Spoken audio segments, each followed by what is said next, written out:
இங்க single window முறையில பிசினஸுக்கு அப்ரூவலும் கிடைக்குது. சொல்ல போனா காலையில போனா ஈவினிங் சொந்த கம்பெனி, நைட்டுக்குள்ள வியாபாரம் அப்படின்னு மின்னல் வேகத்துல உங்களோட பிசினஸ் நீங்க அங்க ஸ்டார்ட் பண்ணிடலாம். இதுக்கு இன்னொரு காரணம், சிங்கப்பூர்ல ஜாதி அடிப்படையில மெரிட் சீட் இல்ல. நீ நல்லா படிப்பியா, இந்தா ஸ்காலர்ஷிப், நல்லா படிச்சிட்டியா, வா இந்தா வேலை. இதுதான் சிங்கப்பூரோட மெத்தட். ஆனா இந்தியால கொஞ்சம் யோசிச்சு பாருங்க, காஸ்ட், ரிசர்வேஷன், கம்யூனிட்டி, இதனாலேயே திறமை இல்லாத நிறைய அரசு அதிகாரிகள் வராங்க. அதுலயும் குறிப்பா டீச்சர்ஸ். இவங்க டேஞ்சர்ஸ் டங்கர்ஸ் நேச்சர் அண்ட் ஃபியூச்சர் நட்டூரே ஃபுட்டோர்னு சொல்லி கொடுத்தா present continuous tension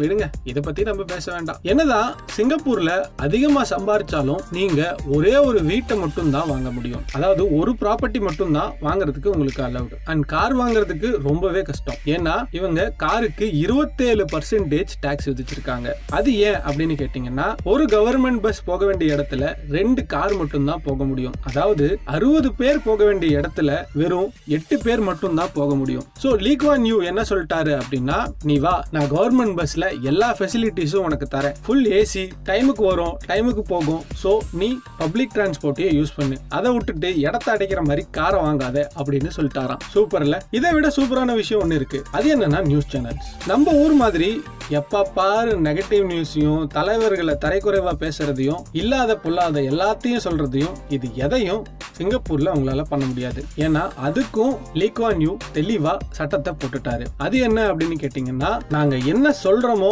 என்ன செய்யறோமோ அதை காட்டுறது மட்டும் தான் உன்னோட வேலை. மக்களுக்கு பாசிட்டிவான நியூஸ் மட்டும் தான் போகணும், இல்லனா நியூஸ் சேனல்ஸோட லைசன்ஸை கேன்சல் பண்ணிடுவேன் அப்படின்னு சொல்லிட்டாரு. இந்த மாதிரி இன்னும் சூப்பரான சட்டங்கள் இங்க இருக்கத்தான் செய்யுது. சரி, ஒருவேளை நீங்க சிங்கப்பூர் போனா எங்கெல்லாம் மறக்காம சுத்தி பார்த்துட்டு வரணும் அப்படிங்கிற விஷயத்த இப்ப நம்ம பார்க்கலாம். முதல்ல நீங்க போக வேண்டிய இடம் மரீனா பே சாண்ட்ஸ். 101 ஹெக்டேர்ஸ் நிலப்பரப்ப இவங்க வாட்டர் கார்டனா மாத்திருக்காங்க. இங்க லக்ஸரி ஹோட்டல்ஸோ, மால்ஸோ, இல்ல பார்ட்டிஸோ இதுக்கு எதுக்குமே குறைவில்லை அப்படின்னு தான் சொல்லணும். அதுக்கப்புறமா இவங்களோட கலை நயத்தையும் மியூசியத்தையும் இங்க நிறைய பார்க்கலாம். இதுக்கப்புறமா நீங்க போக வேண்டிய இடம் கார்டன்ஸ் பை தி பே. அவ்வளோ பிஸியான ஒரு சிங்கப்பூர் சிட்டிக்குள்ள நீங்க அமைதியை அனுபவிக்கணும் அப்படின்னா இந்த இடத்துக்கு கண்டிப்பா போகணும். இந்த இடத்துக்குள்ளதான் உலகின் உயரமான இன்டோர் வாட்டர் ஃபால்ஸை இவங்க கட்டியிருக்காங்க. இதுக்குள்ள இவங்களோட ஃபியூச்சரிஸ்டிக்கையும் இவங்களோட கிரியேட்டிவிட்டியும் உங்களால அதிகமா பார்க்க முடியும். இதுக்கப்புறமா நீங்க போக வேண்டிய இடம் சைனா டவுன். சிங்கப்பூருக்குள்ள இருந்துட்டே சைனாக்குள்ள போகணும் அப்படின்னு நீங்க ஆசைப்பட்டீங்கன்னா